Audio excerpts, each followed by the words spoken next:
Corona మహమ్మారి ఏపీలో reentry ఇచ్చింది. 2020లో ప్రపంచ దేశాలకు చుక్కలు చూపించిన కోవిడ్-19 మరోసారి విజృంభించేందుకు సిద్ధమైంది. ఏపీలో కోవిడ్ కేసులు పెరుగుతున్నాయి. విశాఖలో 1, కడపలోని రిమ్స్ ఆసుపత్రిలో 2 పాజిటివ్ కేసులు నమోదయ్యాయి. దీంతో రాష్ట్ర ప్రభుత్వం అప్రమత్తమైంది. కేసులు పెరుగుతున్న వేళ అడ్వైజరీని ఏపీ ఆరోగ్య శాఖ జారీ చేసింది. మరి కరోనా పట్ల ప్రజలు జాగ్రత్తలు పాటిస్తున్నారా? ప్రభుత్వం ప్రజలకు మరింత అవేర్నెస్ కల్పించాల్సిన పరిస్థితులు కనిపిస్తున్నాయా? కోవిడ్పై ఏపీలో తాజా పరిస్థితులు ఎలా ఉన్నాయనేది మా రాజమండ్రి కరెస్పాండెంట్ గణేష్ అందిస్తున్న గ్రౌండ్ రిపోర్ట్ చూద్దాం.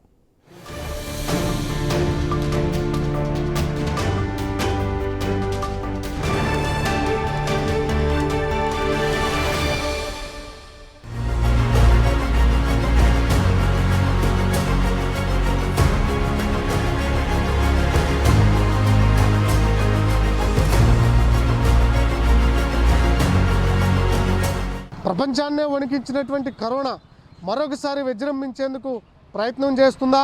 ఈసారి JN1 రూపంలో వచ్చినటువంటి కరోనా దేశవ్యాప్తంగా ఎలాంటి ప్రభావం చూపించబోతుంది? ఈ ప్రస్తుతం 5 ఏళ్ల తర్వాత వచ్చినటువంటి కరోనా పట్ల కేంద్ర రాష్ట్ర ప్రభుత్వాలు ఏం చెప్తూ ఉన్నాయి? ప్రస్తుతం రాష్ట్ర ప్రభుత్వం ఇచ్చినటువంటి ఆదేశాలు రాష్ట్రంలో ఉన్నటువంటి ప్రజలు తీసుకుంటున్నారా? ప్రస్తుతం బస్టాండ్లో కావచ్చు, రైల్వే స్టేషన్లో కావచ్చు, ఎయిర్పోర్ట్లో కావచ్చు, జనావాస పరిసర ప్రాంతాల్లో ఉన్నటువంటి ప్రజలు ఈ 5 ఏళ్ల తర్వాత వచ్చినటువంటి కరోనా పట్ల అసలు జాగ్రత్తలు పాటించేందుకు సిద్ధంగా ఉన్నారా? అసలు రాష్ట్ర ప్రభుత్వం ఇచ్చినటువంటి ఆదేశాలను ప్రజలు ఏ విధంగా పాటిస్తున్నారు? ఇప్పుడు వచ్చినటువంటి కరోనా పట్ల ప్రజలు ఏ విధంగా జాగ్రత్తగా ఉండాలి అనేది ఐ న్యూస్ గ్రౌండ్ రిపోర్ట్లో చూద్దాం, పదండి.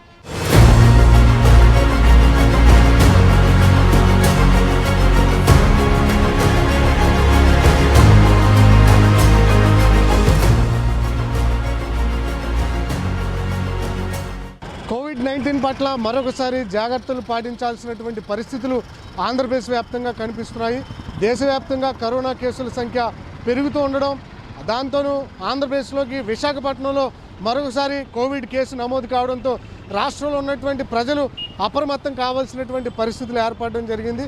దేశవ్యాప్తంగా మనం చూసాం, 2020 జనవరి 30వ తేదీన చైనాలో ఉన్నటువంటి కరోనా వ్యాప్తి ప్రపంచవ్యాప్తంగా వ్యాప్తి చెందుతూ భారత్లోకి 2020 జనవరి 30న భారత్లోకి ప్రవేశించడం జరిగింది. అక్కడి నుంచి దేశవ్యాప్తంగా కూడా మూలాలకు కూడా కరోనా వ్యాప్తి పెరగడం, తర్వాత 4 కోట్ల మందికి పైగానే భారత వ్యాప్తంగా కరోనా వ్యాప్తి చెందడం, ఇక్కడ ఉన్నటువంటి ప్రజలు చాలామంది వరకు కూడా చనిపోయినటువంటి విధానం చూసాం. లక్షల సంఖ్యలో డెత్లు చూడడంతో చాలామంది భయాందోళనకు గురయ్యారు. వెంటనే సోషల్ డిస్టెన్స్ పాటించే ప్రయత్నం చేశారు. భారత ప్రభుత్వం ఇచ్చినటువంటి ఆదేశాలను తూచా తప్పకుండా 2020, 21, 22 ఈ సంవత్సరాల్లో ప్రజలు పాటించడం జరిగింది. కరోనా పట్ల సెకండ్ లాక్డౌన్లో మనం చూసాం, విపరీతంగా కేసులు పెరగడం, అనేక మరణాలు సంభవించడం, ఆసుపత్రుల్లో కూడా బెడ్లు దొరక్క చాలామంది మృత్యువాత పడినటువంటి విధానం కరోనా సెకండ్ వేవ్లో మనం చూడడం జరిగింది. అయితే 2023 తర్వాత కరోనా కేసుల సంఖ్య తగ్గుతూ రావడం, ఆ తర్వాత జాగ్రత్తలు పాటిస్తున్నటువంటి ప్రజలు పూర్తిగా సాధారణ జీవితాల్లోకి వచ్చి ఇష్టానుసారంగా లైఫ్ స్టైల్ను మారడంతో ప్రస్తుతం ఇలాంటి దశలో మరొకసారి ఆసియా దేశాలలో పెరుగుతున్నటువంటి ఈ JN1 కరోనా మ్యూటేషన్ అనేది మరొకసారి భారత్లోకి రావడం జరిగింది. ఇప్పటికే మనం చూస్తున్నాం, దేశవ్యాప్తంగా 257కు పైగానే కేసుల సంఖ్య పెరగడం జరిగింది. ఇది ఒకటి పెరుగుతూ వేల నుంచి లక్షల్లోకి వెళ్తే ఖచ్చితంగా మరొకసారి దేశవ్యాప్తంగా కొన్ని పరిణామాలు మారేటువంటి అవకాశం కనిపిస్తుంది. అలా జరగకుండా ఉండాలంటే ఖచ్చితంగా ప్రతి ఒక్కరూ సోషల్ డిస్టెన్స్ పాటించాలి. కరోనా పట్ల అప్రమత్తంగా ఉండాల్సినటువంటి పరిస్థితులు దేశవ్యాప్తంగా మరొకసారి మారుమోగుతున్నాయని చెప్పాలి. ప్రస్తుతం మనం రాజమండ్రిలో ఉన్నటువంటి దేవీ చౌక్ ప్రాంతంలో ఉన్నాం. రాజమండ్రిలో ఏ మూలకు వెళ్ళాలన్నా కూడా ఈ 4 రోడ్ల కూడల నుంచి వెళ్లాల్సి వస్తుంది.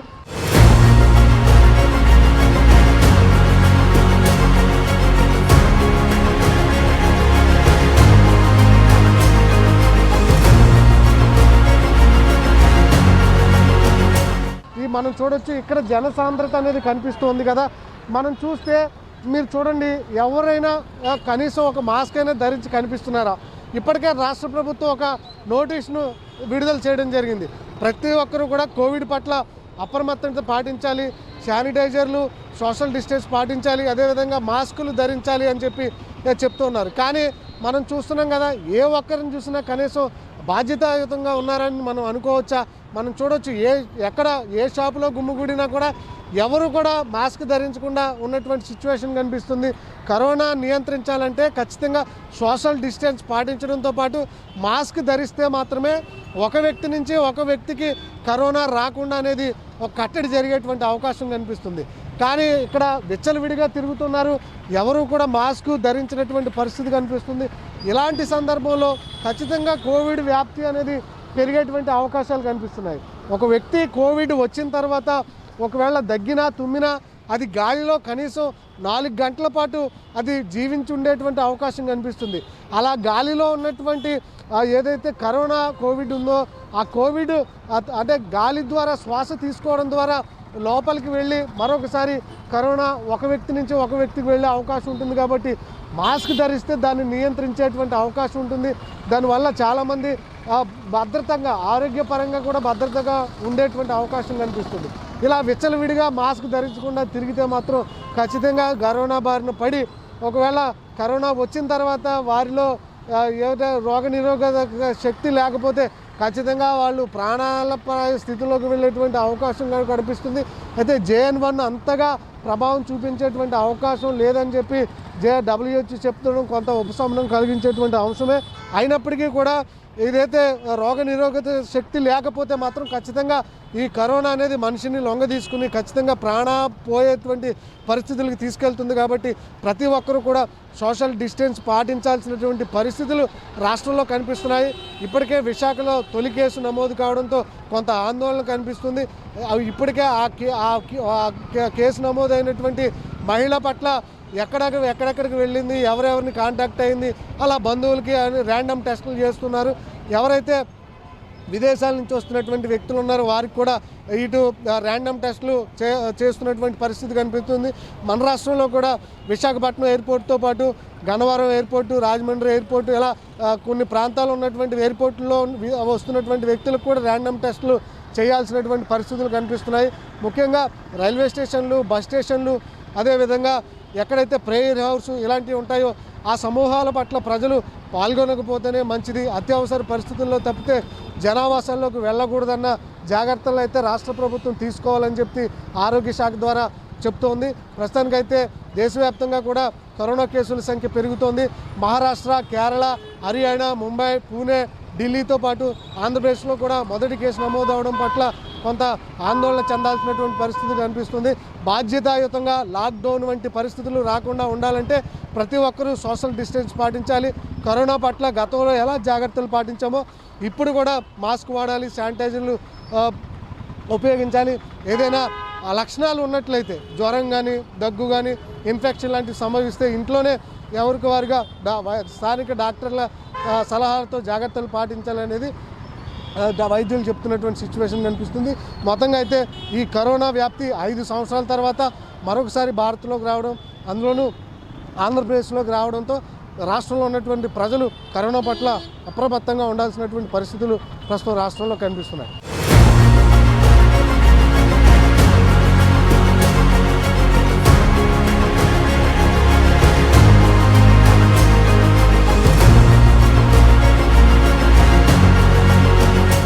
కరోనా నియంత్రించాలంటే ఖచ్చితంగా ప్రతి ఒక్కరూ కూడా తమకు తమగానే బాధ్యతగా ఫీల్ అవ్వాలి. జాగ్రత్తలు పాటిస్తేనే కరోనా నియంత్రణ అనేది సాధ్యం అవుతుంది తప్పితే జాగ్రత్తలు లేనటువంటి సందర్భంలో, విచ్చలవిడిగా ఉన్నటువంటి సందర్భంలో ఈ కరోనా వ్యాప్తి అనేది రాష్ట్రంలో పెరుగుతున్నటువంటి సందర్భం గత లాక్డౌన్లో కూడా మనం చూసాం. ఆల్రెడీ ఆంధ్రప్రదేశ్ ప్రభుత్వం ఆరోగ్య శాఖ కొన్ని హెచ్చరికలు జారీ చేసింది.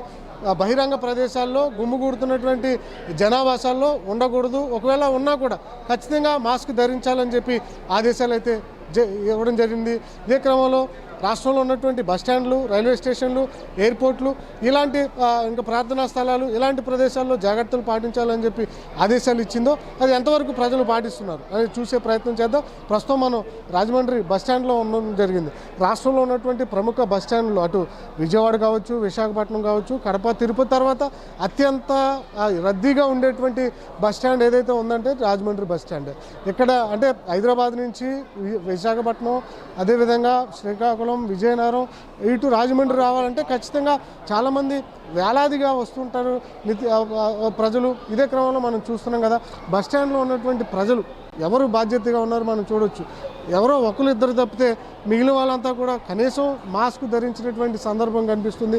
కరోనా వస్తుంది, జాగ్రత్తలు పాటించాలి అని చెప్తుంటే ప్రజల్లో భయాందోళనలు కనిపించట్లేదు. మనం చూసాం ఫస్ట్, సెకండ్, థర్డ్ లాక్డౌన్లో ఎంత విపరీతమైనటువంటి పరిణామాలు చూసామో, ప్రజలు కూడా భయాందోళనలతో జాగ్రత్తలు పాటించినటువంటి విధానం చూసాం. కనీసం హాస్పిటల్లో బెడ్లు దొరక, ఆక్సిజన్లు అందక, డైరెక్ట్ బయట కూడా మెడిసిన్స్ దొరక్క కొన్ని లక్షల రూపాయలు వాళ్ళ దగ్గర ఆర్థిక స్తోమత ఉండి కూడా మందులు దొరక్క అనేక ప్రాణాలు కోల్పోయినటువంటి విధానం చూసాం. అయితే ఇప్పుడు మరొకసారి రాష్ట్రంలో కరోనా వ్యాప్తి ప్రారంభం కావడం జరిగింది.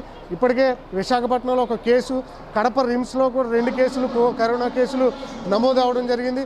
ఇలాంటి క్రమంలో ప్రజలు ఖచ్చితంగా బాధ్యతాయుతంగా ఉండాలి అని చెప్పి రాష్ట్ర ప్రభుత్వం ఆదేశాలు ఇచ్చింది. ఇదే క్రమంలో బస్టాండ్లలో ఎక్కువగా ప్రజలు అంటే ఒక చోట నుంచి ఒక చోటకి ప్రయాణం చేస్తారు కాబట్టి జాగ్రత్తలు పాటించాలి అని చెప్పి రాష్ట్ర ప్రభుత్వం తాజాగా ఆదేశాలు ఇచ్చింది. ప్రతి ఒక్కరు కూడా మాస్క్ ధరించాలని చెప్తోంది. ఎందుకంటే ఇప్పుడు 1, 2, 3 కేసులని మనం సింపుల్గా తీసుకుంటే అది భవిష్యత్తులో రానున్నటువంటి రోజుల్లో అయ్యే 2, 3 కేసులు 3,000 నుంచి 30,000కి అలా కొన్ని లక్షల్లోకి వస్తే మాత్రం మనం లాక్డౌన్లో ఉన్నటువంటి పరిణామాలు చూసాం. ఒక వ్యక్తి అదేవిధంగా బయటకు రాలేనటువంటి పరిస్థితి, ఇళ్ల వద్దే క్వారంటైన్లో ఉండాల్సినటువంటి పరిస్థితులు మనం చూసాం. అలాంటి పరిణామాలు ఇప్పుడు రాకుండా ఉండాలంటే ఖచ్చితంగా ప్రతి ఒక్కరూ బాధ్యతాయుతంగా మాస్కులు ధరించాలి, శానిటైజర్లు వాడాల్సినటువంటి పరిస్థితి మరొకసారి 5 ఏళ్ల తర్వాత వచ్చినటువంటి సందర్భం చూసాం. 2020, 2021, 2023 ఈ సంవత్సరాల్లో అనేక పరిణామాలు చూసాం. చాలామంది భయాందోళనకు గురయ్యారు. బతుకుతామా లేదా అన్న స్థితిలోకి చాలామంది వెళ్ళిపోయినటువంటి సిచ్యువేషన్లో కరోనా తగ్గి మళ్ళీ సాధారణ జీవితాల్లోకి వచ్చేసాం.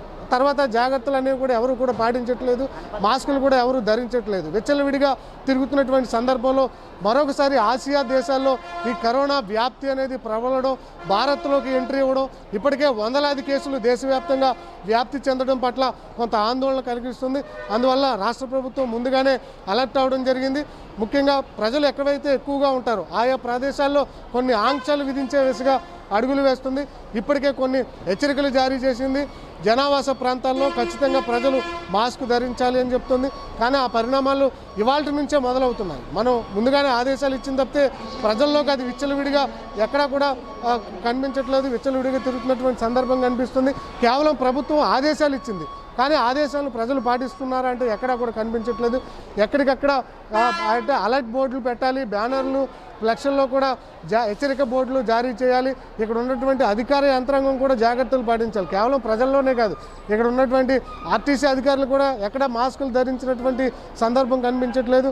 ప్రభుత్వం దీన్ని మరింత లోతుగా తీసుకువెళ్ళి ఎక్కడికక్కడ హెచ్చరిక బోర్డులు పెట్టి ప్రజల్ని అవేర్నెస్ కల్పించి మరొకసారి కోవిడ్ వ్యాప్తి లేకుండా ప్రజలు మాస్క్ ధరించే విధంగా, శానిటైజర్లు, ఇతర అంటే రోగనిరోధక శక్తి పెరిగే విధంగా ఆరోగ్య జాగ్రత్తలు ఇలాంటివన్నిటి మీద కూడా ప్రజలకు మరొకసారి అవగాహన కల్పించాల్సినటువంటి సిచ్యువేషన్ అయితే మనకు రాష్ట్ర వ్యాప్తంగా కనిపిస్తుంది. ఇప్పటికే కడప రిమ్స్లో 2 కేసులు, విశాఖపట్నంలో 1 కేసు పెరుగుతున్న పట్ల ఆంధ్రప్రదేశ్లో కూడా కొంత ఆందోళన కనిపిస్తుంది. ఇదే క్రమంలో ఆర్టీసీ ప్రజలు ఎక్కడైతే ఇతర ప్రాంతాల నుంచి ఇతర ప్రాంతాలకు వెళ్తారో ఆయా ప్రాంతాల్లో ఉన్నటువంటి ప్రజలకు అవేర్నెస్ కల్పిస్తూ హెచ్చరిక బోర్డులు, అదేవిధంగా మాస్క్ ధరించిన వారి పట్ల గతంలో ఎలాంటి జాగ్రత్తలు తీసుకుని కేసులు నమోదు చేశారో అలాంటి హెచ్చరికలు మరొకసారి కూడా చేయాల్సినటువంటి పరిస్థితులు అయితే రాష్ట్ర వ్యాప్తంగా కూడా కనిపిస్తూ ఉన్నాయి.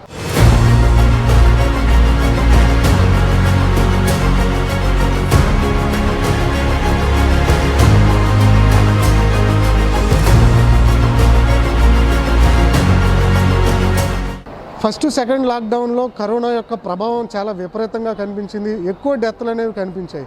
అయితే ఆ సమయంలో కరోనా బారిన పడ్డటువంటి ప్రయాణికులు మనకు అందుబాటులోకి రావడం జరిగింది.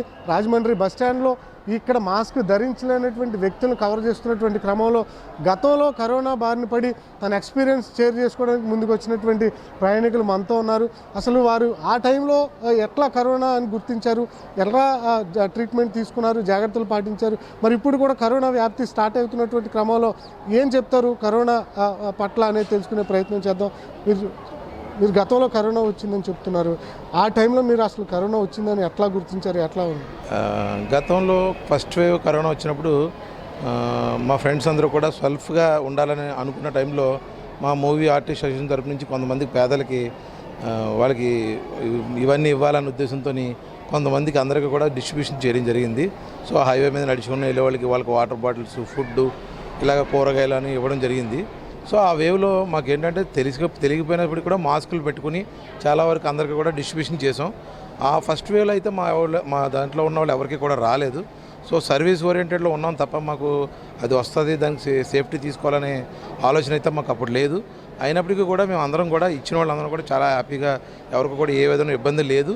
మా కాలనీలో కూడా స్వయంగానే మేము ఇతరులు బయట వాళ్ళు రాకుండా ఉండడం కోసం మేము ప్రికాషన్స్ తీసుకుని డే అండ్ నైట్ కొంచెం సేఫ్టీగా ఉండేవాళ్ళం. అయితే సెకండ్ వేవ్ వచ్చిన తర్వాత మేము కొంచెం భయపడ్డాం. ఫస్ట్ వేవ్లో కూడా చాలామంది ఇబ్బంది పడుతున్నారు కూడా సెకండ్ వేవ్లో ఎక్కువ మంది చనిపోవడంతో మేము కొంచెం జాగ్రత్త పడాలన్న ఉద్దేశంతో గవర్నమెంట్ కూడా ఇబ్బంది పడతారు, మీరు జాగ్రత్తగా ఉండాలి. అందులోకి మేము సేఫ్టీ ప్రికాషన్స్ పాటించినప్పటికీ 2-3 ర్యాలీస్ అంటే చిన్న చిన్న ఇష్యూలు జరిగినప్పుడు సోషల్గా కొవ్వొత్తుల ర్యాలీ అని ఇలాంటి కొన్ని నాటిలో వెళ్ళినప్పుడు నాకు తెలియకుండా ఒకరోజు కోవిడ్ వచ్చిందండి. అది నేను గుర్తించడానికి నాకు 2 రోజులు పట్టింది. ఎందుకంటే అక్కడికి వెళ్ళొచ్చిన కాడ నుంచి గొంతు నొప్పి రావడం, జ్వరం రావడం, 2-3 రోజులు తగ్గకపోవడంతో నాకు డౌట్ వచ్చి ఇంట్లో ఆర్డినరీ ఉన్న ట్యాబ్లెట్లు వేసుకుంటుంటే తగ్గట్లేదు. అప్పుడు నాకు డౌట్ వచ్చి ఒక హాస్పిటల్కి వెళ్ళి చెక్ చేయించుకుంటే నీకు పాజిటివ్ వచ్చిందన్నారు. వెంటనే నేను భయపడలేదు, ఎందుకంటే ఆల్రెడీ అవేర్నెస్ కోసం ఆల్రెడీ వింటున్నాం కాబట్టి దీనికి ఏదైనా చేయాలని చెప్పి వెంటనే ఇంట్లో వాళ్ళందరినీ కూడా వేరే మా చుట్టాలింటికి పంపించేసి నేను మా మిస్సెస్ ఓన్లీ రూమ్లో ఉండి, తను వేరే రూమ్లో ఉంది. నేను సెపరేట్గా ఒక రూమ్లో, వాష్రూమ్ ఉన్న రూమ్లో ఉండి నేను సెపరేట్గా ఒక 3 రోజులు అయితే కొంచెం ఇబ్బంది పడ్డాను. ఎందుకంటే తీవ్రమైన తలనొప్పి కానీ లేదంటే హెడేక్తో పాటు జ్వరము, థ్రోట్ ఇన్ఫెక్షన్ రావడంతో వాళ్ళు ఇచ్చిన ట్యాబ్లెట్లు, యాంటీబయాటిక్స్ అవి కొన్ని వేసుకోవడం జరిగింది. 3 రోజులు కొంచెం ఇబ్బంది పడింది. 4వ రోజు నుంచి కూడా కొంచెం తగ్గింది. అయినప్పటికి కూడా నేను 14 డేస్ ఐసోలేషన్లో ఉండి నా మిస్సెస్ని కూడా దూరంగా ఉండమని చెప్పి వాళ్ళు వండిన అన్నాన్ని జస్ట్ బయట నుంచి తీసుకుని అలా చేయడం జరిగింది. అయితే సేఫ్టీ మెజర్స్ పాటించడం వల్ల నేను నా ఫ్యామిలీ ఎవరికి కూడా రాలేదని అనుకుంటున్నాను. సో నేను బయట పబ్లిక్లో తిరగడం వల్ల వచ్చింది కాబట్టి పబ్లిక్లో తిరిగే వాళ్ళు ప్రతి ఒక్కళ్ళు కూడా అవేర్నెస్గా మాస్క్లు వేసుకుంటే బాగుంటుందని నేను అనుకుంటున్నాను. ఎందుకంటే ఇప్పుడు అనుకోకుండా నేను వైజాగ్ వెళ్ళడం వల్ల నేను ఆడావుడిగా రావడంతో ఇది ఇంకా నేను తీసుకోలేదు. సో నా బ్యాగ్లో కూడా ఇప్పుడు కూడా మాస్క్ ఉంటుంది.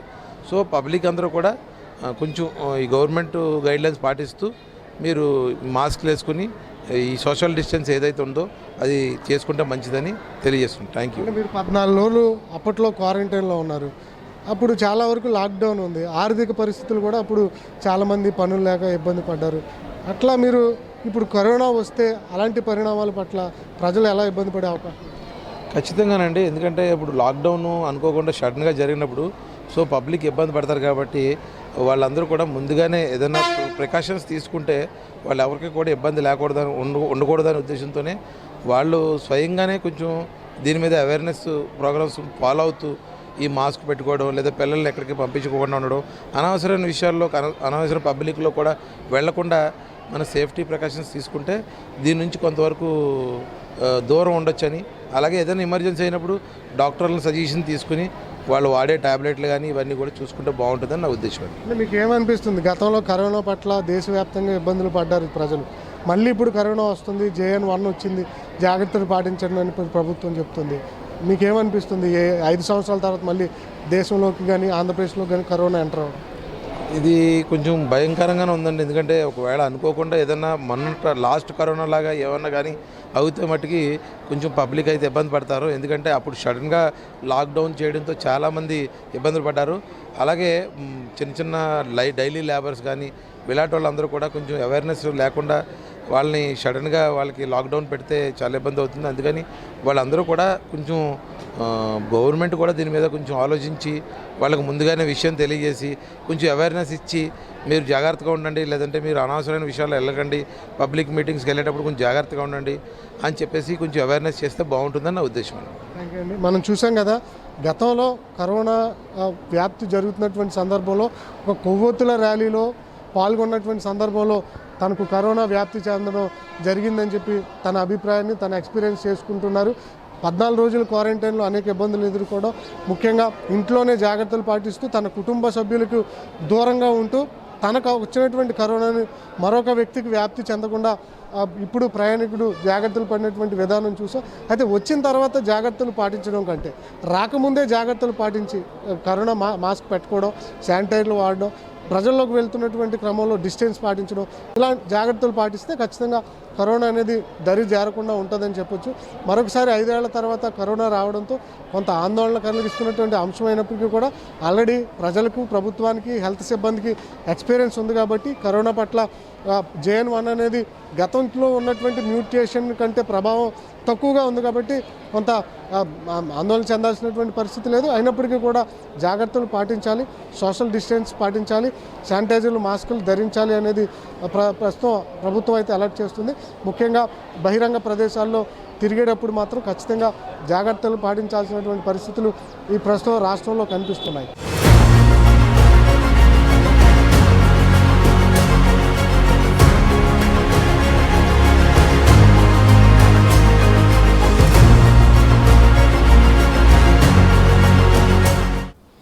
ఐదేళ్ల క్రితం ప్రపంచాన్ని వణికించినటువంటి కరోనా మరొకసారి భారత్లోకి ప్రవేశించడం జరిగింది. ఆసియన్ కంట్రీలో ప్రస్తుతం టెర్రర్ పుట్టిస్తున్నటువంటి కరోనా JN.1 భారత్లో కూడా ప్రవేశించి ప్రస్తుతం లాక్డౌన్ దిశగా అడుగులు వేస్తుందా? అసలు ఈ JN.1 యొక్క ప్రభావం ఎట్లా ఉంది? దేశవ్యాప్తంగా కరోనా కేసుల సంఖ్య పెరుగుతుండడంతో ఎలాంటి జాగ్రత్తలు పాటించాలి? గతంలో ఉన్నటువంటి ఈ వేరియంట్ల కంటే ఈ వేరియంట్ ఎట్లా ప్రభావం చూపించబోతుంది? దీని మీద ప్రజలు ఏ విధంగా అప్రమత్తంగా ఉండాలి అనే అంశాలు తెలుసుకునే ప్రయత్నం చేద్దాం. మనతో పాటు రాజమండ్రి డాక్టర్ పద్మలత గారు ఉన్నారు. ఆమెను తెలుసుకునే ప్రయత్నం చేద్దాం. మేడం, 5 ఏళ్ల క్రితం మనం దేశవ్యాప్తంగా పరిస్థితులు చూసాం. ఒక మనిషిని తాకలేని పరిస్థితి, మొత్తం స్తంభించిపోయింది దేశం మొత్తం కూడా. ఎవరు ఇంట్లో ఉండాల్సిన పరిస్థితి. మరి ఇప్పుడు మళ్ళీ కరోనా వస్తుంది, ఎట్లా ఉంటుంది అనుకోవచ్చు ఈ JN.1? అంటే ఇది కోవిడ్-19లో వచ్చిన వైరస్ తర్వాత మనకు ఒమిక్రాన్ వచ్చింది 3rd వేవ్లో. ఆ ఒమిక్రాన్లో BA 2.86 వేరియంట్ అనమాట అండి. ఇప్పుడు JN.1 అనమాట ఇది.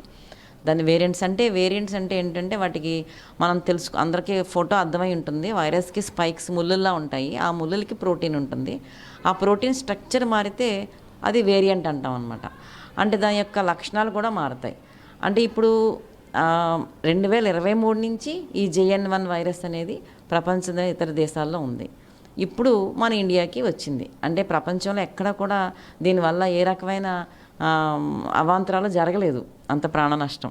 అయితే మన జనాభా 146 కోట్లు, అందులో 250 మంది అంటే చాలా మైన్యూట్. అయితే ఈ వైరస్ ఏంటంటే కొంచెం ఎక్కువగా స్ప్రెడ్ అవుతూ ఉంటుంది ఒకరి నుంచి ఇంకొకరికి.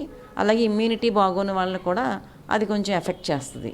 బట్ WHO అంటే ప్రపంచ ఆరోగ్య సంస్థ ఏం చెప్పింది అంటే this variant JN.1 variant is a variant of interest but not a variant of concern. అంటే మనం తెలుసుకోవాల్సింది, అది అందరికీ స్ప్రెడ్ అవుతుంది కాబట్టి అంటే variant of, but not a variant of concern అంటే ఎక్కువగా దాని గురించి వ్యాకులత చెందకూడదు, భయాందోళనకు లోనవ్వకూడదు.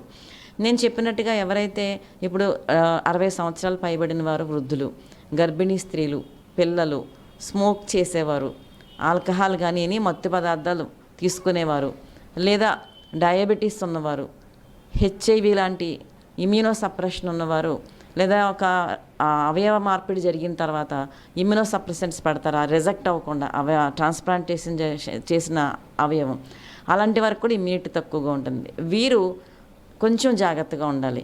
దీనికి కామన్ కోల్డ్ లాగే ఫ్లూ ఎలాగైతే ఉంటుందో అలాగే కొంచెం కోల్డ్, ముక్కు దిబ్బడ, హెడేక్, కొంతమందిలో బాడీ ఏక్స్ లేదా ఫీవర్, అలాగే డ్రై కాఫ్ వస్తుందన్నమాట. అలాగే కొంతమందిలో వాంతులు, వికారము లేదా డయోరియా రావచ్చు. ఇవి సెల్ఫ్ మెడికేషన్, పారాసిటమాల్ లేదా కోల్డ్కి ఒక కాఫ్ సిరప్ ఇలాంటివి తీసుకుంటే సరిపోతుంది. అయితే ఇవి ఎక్కువ ఒక 4-5 రోజుల్లో మ్యాక్సిమం తగ్గిపోతుంది దీని యొక్క సివియర్, జస్ట్ లైక్ ఫ్లూ అనమాట. నేను చెప్పినట్టు ఇమ్యూనిటీ సప్రెషన్ అని ఎవరికైతే వ్యాధి నిరోధక తక్కువగా ఉన్న వాళ్ళకి కూడా తగ్గిపోతుంది. కొంతమంది కనుక ఈ వైరస్ కనుక వారి యొక్క ఇమ్యూనిటీని ఈజీగా బ్రేక్ చేయగలుగుతుంది, ఆల్రెడీ ఇమ్యూనిటీ ఎక్కువ ఉంది కాబట్టి. వారికి ఏమైనా ఈ లక్షణాలు ఎక్కువగా అనిపించిన, హై ఫీవర్ వచ్చినా, డయోరియా కంట్రోల్ అవ్వకపోయినా, వామిటింగ్స్ వచ్చి ఫుడ్ తీసుకోలేకపోతున్నా, బాగా ఎక్కువగా ఉన్నప్పుడు డాక్టర్ గారిని సంప్రదించాలి. అంతవరకే ఉంటుంది. అంటే మనం వ్యాక్సిన్ చేసుకున్నాం మేడం, ఇప్పుడు కూడా వ్యాక్సిన్స్ అవసరం ఉంటుందంటారా? ఇంకా మళ్ళీ ఇప్పుడు వ్యాక్సినేషన్ అవసరం ఉండదండి. ఎందుకంటే మనం తీసుకున్న వ్యాక్సిన్ చాలా వేరియంట్స్కి ప్రొటెక్షన్ ఇస్తుంది. ఇప్పుడు పెద్ద వ్యాక్సిన్ అవసరం ఉండదు. అది డిఫరెంట్ న్యూ స్ట్రెయిన్ కంప్లీట్గా, అంటే కరోనా వైరస్ అనేది ఇప్పుడు వచ్చింది కాదు, ఎప్పటి నుంచో ఉంది. అది చైనాలో మ్యూటేట్ అయ్యింది. ఆ మ్యూటేట్ అయ్యి రక్తం గడ్డగట్టే స్థితికి తీసుకెళ్ళిపోయింది. అంత మార్టాలిటీ ఉంది కాబట్టి మనకు అప్పుడు వ్యాక్సినేషన్ ఇండియాలో చాలా ఎక్సలెంట్గా చేయడం జరిగింది. ఇప్పుడైతే దీనికి వ్యాక్సిన్, ఎందుకంటే మనకి వైరల్ ఇన్ఫెక్షన్స్ సంవత్సరంలో ప్రతి ఒక్కరికి 1-2 సార్లు వస్తూ ఉంటాయి కామన్ కోల్డ్, బట్ అన్నిటికీ వ్యాక్సినేషన్ అవసరం ఉండదు. మళ్ళీ తీసుకున్న దీని యొక్క లక్షణాలు మళ్ళీ తొందరలో మారిపోతాయి. మళ్ళీ ఇంకో వైరస్ మనకి రావచ్చు, జస్ట్ లైక్ ఫ్లూ. సో మనం అలా ప్రతిసారి వ్యాక్సినేషన్ తీసుకోవాల్సిన అవసరం లేదు. సివియర్ సిమ్టమ్స్ వచ్చేసి డెత్ అయిపోతూ ఉంటుంటాయి కనుక, ఎందుకంటే డెత్ అంటే ఇలాగా న్యూమోనియా రావచ్చు, లేదా డయోరియా వల్ల బాగా ఫ్లూయిడ్ వెళ్ళిపోయి బాగా లో బీపీలోకి వెళ్ళిపోయి చూసుకోకపోతే డెత్ అవుతారు. కానీ అదర్వైజ్ అలా అవ్వదు. అవి ఎక్కువ మాసివ్గా అయిపోతుంటే అప్పుడు WHO will come into action, ICMR కానీ అప్పుడు వ్యాక్సిన్స్ కానీ. Right now there is no need of any vaccination or one should not be panic. మనం ఫస్ట్ లాక్డౌన్ తర్వాత రెండో లాక్డౌన్ చూసాం మేడం. ఆ రెండో లాక్డౌన్లో ఎక్కువ డెత్తులు కనిపించాయి. ఆ పరిస్థితులు ఇప్పుడు ఉంటాయంటారా, లేదంటే ఆ సివియర్స్ అప్పటికే కనిపిస్తుందంట? ఆ పరిస్థితులు ఇప్పుడు ఉండకపోవచ్చండి. అయినప్పటికీ దేశం మొత్తం లాక్డౌన్ ప్రకటించకుండా సెల్ఫ్ లాక్డౌన్, అంటే మనకు మనమే సమూహాలకు వెళ్ళినప్పుడు ఖచ్చితంగా మాస్క్ ధరించాలి. ఇంతకుముందులాగే హ్యాండ్ వాష్ కరెక్ట్ టెక్నిక్తో చేతులను శుభ్రం చేసుకోవాలి. అలాగే సోషల్ డిస్టెన్స్, క్రౌడింగ్ ఉన్నప్పుడు ఖచ్చితంగా కొంచెం దూరంగా ఉండాలి. అనవసరంగా మనం బయటికి వెళ్ళకూడదు. ఇది సెల్ఫ్ లాక్డౌన్ చేసుకుంటే సరిపోతుంది. అంటే కోవిడ్లో అందరూ జాగ్రత్తలు పాటించిన 2023 తర్వాత మళ్ళీ యథావిధి లైఫ్ స్టైల్కి ప్రజలు వచ్చేసారు మేడం. ఎక్కడ మాస్కులు వాడట్లేదు, శానిటైజర్లు వాడట్లేదు. దానివల్ల ఇప్పుడు మళ్ళీ అలాంటి జాగ్రత్తలు తీసుకోకపోతే ఈ కరోనా వ్యాప్తి, COVID-19 వ్యాప్తి విపరీతంగా పెరిగే అవకాశాలు ఉన్నాయి. ఇది ఎక్కువగా కంటాజియస్నెస్ ఉందంటే ఒకరి నుంచి ఒకరికి స్ప్రెడ్ అయ్యే అవకాశం ఉంది కాబట్టి కేసులు ఎక్కువగా రిపోర్ట్ అవుతాయి. అది కూడా మనం టెస్ట్ చేయించుకునే పరిస్థితి వస్తేనే, లేకపోతే తెలియకుండా చాలామందికి సైలెంట్గా వచ్చేసి వెళ్ళిపోయి ఉంటుంది. సో అంటే సెలబ్రిటీస్ లైక్ అథ్లెట్స్ లేకపోతే సినీ యాక్టర్స్కి వచ్చినప్పుడు మన అందరికీ రివీల్ అవుతుంది. సో ఎక్కువగా ఎప్పుడైతే స్ప్రెడ్ అయిందో ఎక్కువ కొంతమందికి ఈ ఇమ్యూనిటీ రిస్క్ ఫ్యాక్టర్స్ రావచ్చు, ఎక్కువ స్ప్రెడ్ అవుతుంది కాబట్టి మనం స్ప్రెడ్ తగ్గించడానికి మనం సెల్ఫ్ కేర్ తీసుకుంటే మంచిది. చాలామంది రోగ నిరోధక శక్తి లేక ఈ కరోనా బారి చనిపోయి ఉన్నారు మేడం. అలాంటి రోగ నిరోధక శక్తి, ఇమ్యూనిటీ పవర్ పెరగాలంటే ఎలాంటి ఆహార పద్ధతులు అవలంబించాలి? వ్యాధి నిరోధక శక్తి పెరగాలంటే ముఖ్యంగా ఫస్ట్ మన లైఫ్ స్టైల్ మేనేజ్మెంట్. ఇందాక నేను చెప్పాను, సిగరెట్ స్మోకింగ్ కానీ లేకపోతే ఆల్కహాల్ కానీ మాదక ద్రవ్యాలు కానీ తీసుకుంటే ఖచ్చితంగా ఇమ్యూనిటీ తగ్గిపోతుంది కాబట్టి వాటి జోలికి వెళ్ళకూడదు. డయాబెటీస్ ఉన్నవారు షుగర్ని నియంత్రించుకోవాలి. నార్మల్ లెవెల్స్కి ఉండేలాగా షుగరు ఎక్కువ ఉండకుండా షుగర్ లెవెల్స్ ఫాస్టింగ్లో 130, 140 లోపు, ఇంకా 120 లోపు ఉండాలి ఫాస్టింగ్లో. అలాగే ర్యాండమ్ తీసుకున్నప్పుడు కూడా 150 అలా ఉంటే వాళ్ళకి ఎక్కువ వ్యాధులు రావు. మీరేం సజెస్ట్ చేస్తారు మేడం విచ్చలవిడిగా తిరుగుతున్న వాళ్ళకి, జాగ్రత్తలు పాటించకపోకుండా సమూహంలో ఉన్నటువంటి వ్యక్తులకి? జాగ్రత్తలు అంటే ప్రభుత్వం కానీ డాక్టర్లు కానీ సలహా ఇచ్చిన, హెచ్చరించిన మేము జాగ్రత్తలు తీసుకోమన్న వాళ్ళ వల్ల వాళ్ళకే కాదు, వాళ్ళ కుటుంబానికి, సొసైటీకి కూడా ప్రమాదం. మనతో పాటు మన కుటుంబాన్ని, మన చుట్టూ ఉన్న వారిని కూడా రిస్క్లో పెట్టడం అనేది అది కరెక్ట్ కాదు. కాబట్టి ఎదుటి వారి కోసమైనా మనం జాగ్రత్తగా ఉండాలి. మాస్క్ ధరించడం, హ్యాండ్ వాష్ చేసుకోవడం, సోషల్ డిస్టెన్స్ మెయింటైన్ చేయడం చేస్తే మనకి పెద్దగా ప్రాబ్లమ్స్ రాకపోవచ్చు. Thank you madam. ఓవరాల్గా చూస్తున్నాం కదా, ప్రపంచ ఆరోగ్య సంస్థ చెబుతున్న దాని ప్రకారం JN.1 అనేది గతంలో వచ్చినటువంటి వేరియంట్లు ఏవైతే ఉన్నాయో దానికంటే ప్రమాదకరం కాకపోయినా ప్రజలు జాగ్రత్తలు పాటించాలి, మాస్క్ వాడాలి, అదేవిధంగా శానిటైజర్ వాడాలి. ఇవన్నీ వ్యక్తిగతంగా ఎవరికి వారుగా ఈ కరోనా వ్యాప్తి చెందకుండా జాగ్రత్తలు పాటించాలన్న అంశాన్ని అయితే డాక్టర్ పద్మలత చెప్తున్నారు. దాంతోపాటుగానే ఎవరిలో ఒకవేళ వేరియంట్ వచ్చినా కూడా జాగ్రత్తలు పాటించి డాక్టర్ సలహాతో తగిన సూచనలతో అవన్నీ కూడా పాటిస్తే ఖచ్చితంగా JN.1 అనేది అంత ప్రమాదకరం కాకపోవచ్చు అన్న అభిప్రాయాన్ని వ్యక్తం చేస్తున్నారు. గతంలో ఎక్స్పీరియన్స్ ప్రతి ఒక్కరు చూశారు. దేశంలో ఉన్నటువంటి కోట్లాది మంది ప్రజలు కరోనా పట్ల అవగాహన కలిగి ఉన్నారు, జాగ్రత్తలు పాటించారు. వచ్చిన వ్యక్తులు కూడా ఇప్పుడు మరొకసారి ఆందోళన చెందుతున్నప్పటికీ కూడా అంత ఆందోళన చెందాల్సినటువంటి అవసరం లేదు. ప్రతి ఒక్కరు కూడా రోగ నిరోధక శక్తి అంటే ఆహారపు అలవాట్లు, జీవన శైలిలో మార్పులు చేసుకుంటే ఖచ్చితంగా ఒకవేళ కరోనా వచ్చినా దాన్ని మనం ధైర్యంగా ఎదుర్కోవచ్చు అన్న అంశాన్ని అయితే డాక్టర్ పద్మలత చెప్తూ ఉన్నారు. కెమెరామెన్ బాలుతో గణేష్, ఐ న్యూస్, రాజమండ్రి నుంచి.